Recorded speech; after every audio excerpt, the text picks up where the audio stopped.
Want to take a few minutes here. We haven't connected in a couple of weeks, but you know, GLP-1s, and when it comes to diabetic management and weight loss, especially on the compounded version or the brand name side, have been in the news lately.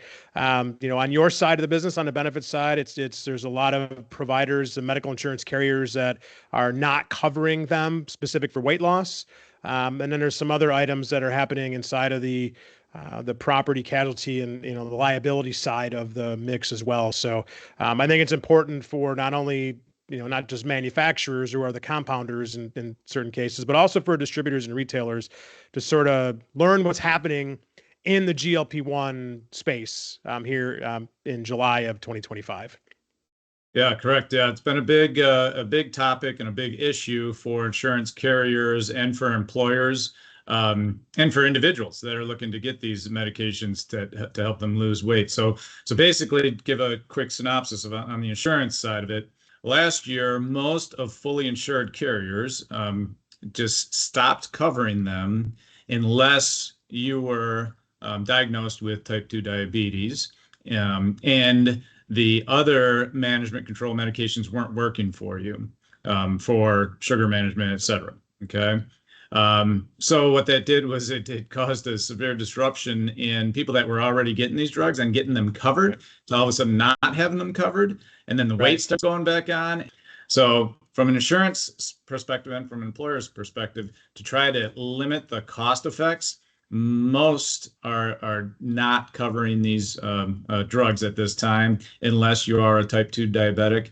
And then from there, a lot more studies have to be done on these side effects before the insurance carriers will start to look at them again. And also the price needs to come down. Yeah, supply and demand. So I think that's what, in the last couple of years, compounding was a very, very big solution to the availability. But when the FDA announced that the shortage was over, compounding had to cease with some very minor, minimal exceptions to that. And in June, just recently, one of the very large distributors in the GLP-1 space from both the brand name side and the compounded side had a collaboration agreement with manufacturer Novo Nordisk that ended.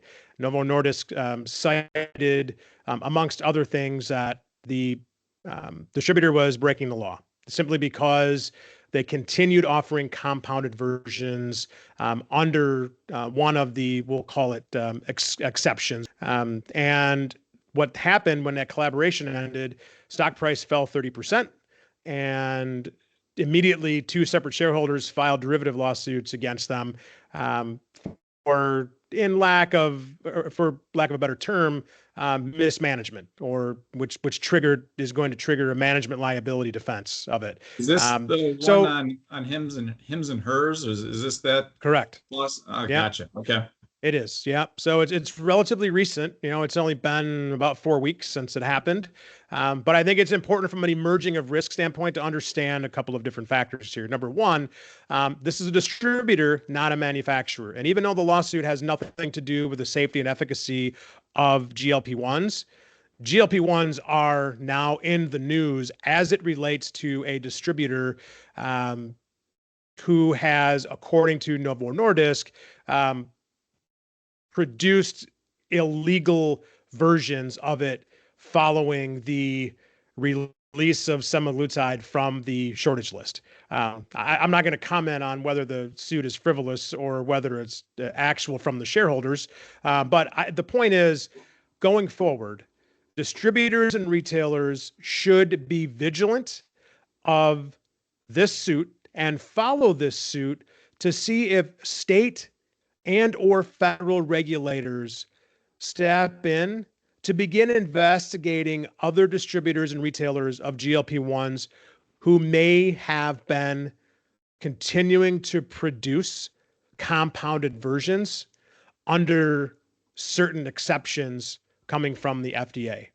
I think that's a critical point, because if that's the case, then now is the time to shore up management liability coverage, which is also known as directors and officers liability coverage. Why? Well, even if it comes against you from a either from the courts or from regulators, you still have to defend it even if you believe that you've done nothing wrong.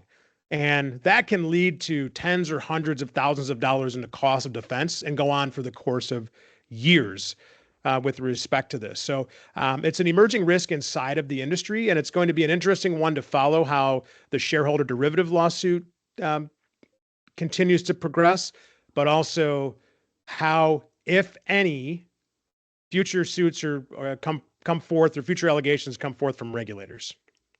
So it seems to me this has a lot of, I guess, similarities to a recent problems that we had with the opioid crisis, and where it started to bring down companies, not the companies that were making the opioids, but the companies that were in charge of bringing them to the to clients so that they could get them, namely like Rite Aid, CVS, Walgreens, et cetera. Rite Aid is bankrupt right now, and a lot of it has to do with those lawsuits around distributing those drugs that for years were, the all the doctors were pushing them, et cetera. Right. Just like GLP-1s are being pushed right now. And everybody was ignoring the side effects of those drugs and how people were getting hooked on them, et cetera, et cetera. And it seems like a lot of bells are going off in my head, at least around the same thing. So are you talking about the protection against future lawsuits like those too? Or absolutely. What are you seeing? Okay. Yeah, good point. So opioids gained immense popularity in a relatively short amount of time.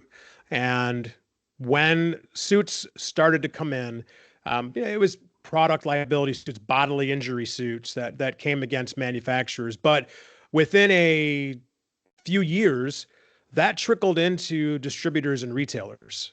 And distributors and retailers spent hundreds of millions of dollars defending allegations coming from regulators from both state and federal levels, where you saw state attorney generals filing legal action against distributors and retailers. And then there was some large settlements, some of which did get overturned, but some of them did not. And when you're seeing tens of millions or hundreds of millions of dollars spent defending allegations like this, we have to bring it to present day and look at the GLP-1 space, because they have gained immense popularity in a short period of time. They've only been around since 2017, with new drugs hitting the market, obviously thereafter. No reason to believe, other than what is put forth from the FDA and the professionals there and the scientists who are conducting clinical trials, no reason to believe that they are unsafe, and we're not making those claims. But the reality is, as you alluded to earlier, GLP-1s are designed for individuals to stay on during the course of their lifetime. And what we don't yet know are the long-term effects of GLP-1s, because we're only dealing in the short term right now. At present day, there's about 2,000 different bodily injury lawsuits filed against the manufacturers. If following these certain cases that are there, and are from the known side effects of GLP-1s, gastroenteritis. There's one more serious one that's causing blindness. So when we look at what is known, or what should have been known, these are suits that are currently being defended. Now, what's going to happen as this trickles into, or potentially trickles into, distributors and retailers? Well, they could potentially be on the hook in the same way the distributors and retailers were on the hook in the opioid epidemic. And therefore, from a professional liability or malpractice standpoint, as well as product liability standpoint, and a management liability standpoint, distributors and retailers need to be vigilant, because they need to put this into their future financial planning of the next 2, 5, 7+ years, of what could potentially happen if GLP-1s take the same path that opioids did during the opioid epidemic, some of which just settled in December of 2024, that date all the way back into the 2007, 2008 era. So it can be a long time coming from a legal defense standpoint, that it's going to spend hundreds of millions of dollars on defense for some entities. Makes you wonder, the price of these things are so high. I wonder if these drug manufacturers are automatically just banking a lot of that money for future defense costs.